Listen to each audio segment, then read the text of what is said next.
Miron Construction is dropping its legal action against the city of Green Bay over the Leicht Memorial Park Pavilion project. Miron Construction, which is out of the Fox Cities, filed that action in December after the city moved to award the contract to 8 Pines, Inc.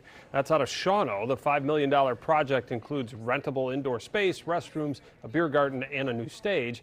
A Brown County judge had granted Miron a restraining order, which stopped the city from moving forward on the project after Miron raised questions about the 8 Pines bid.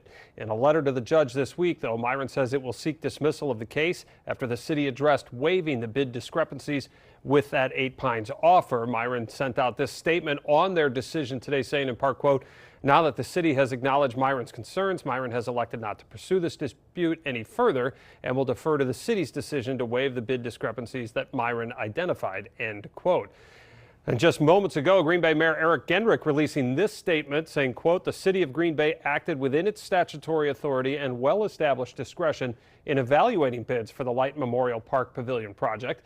Miron's action today in withdrawing the meritless claim indicates as much, and we welcome it," end quote. Gendrick also says the city plans to break ground on this project in the near future. To see both those full statements, you can go to our website, WBAY.com.